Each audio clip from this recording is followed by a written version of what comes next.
Hey, this is Jamie from Powder7.com. I'm here today to talk to you about the Nordica Hell and Back Hike. This is the softest boot in the Nordica Sidecountry boot series.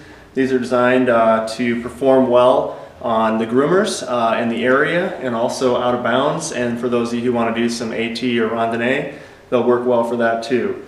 Primary features to notice in this boot: it's a little bit lighter than your average downhill boot, probably about maybe 1/3 of a pound. It's got a 3-buckle design, which lightens it up a little bit. The thing to notice about that is the instep buckle is at a 45-degree angle, which provides really good heel retention in this boot.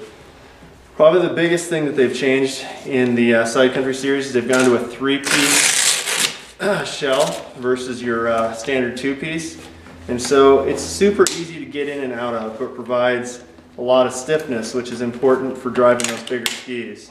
I'm going to take this apart and show you the liner or the shell here. So basically you've got your upper cuff here, and then you've got your tongue here, which slides out of the way, and then you've got your inner, which actually separates all the way down to the top of your foot, so it's super easy to get in and out of. The other thing about this, in order to provide stiffness, is on the sides of the shell underneath the cuff.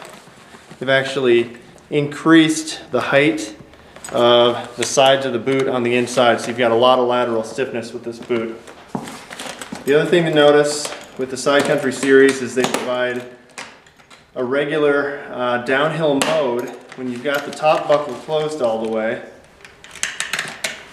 and it's basically stiffens up because this part of the shell right here basically fixes onto the boot. When you put this buckle here forward all the way, that's the hike mode, this shell actually is able to rotate, and so you actually have a lot more movement in the boot. Other than that, you've got your standard power strap, which provides a little more support for the boot. Super comfortable shell. As I said, it's a medium flexing shell at 110, and then the last on this boot is about 100 millimeters across, which makes it a medium width boot.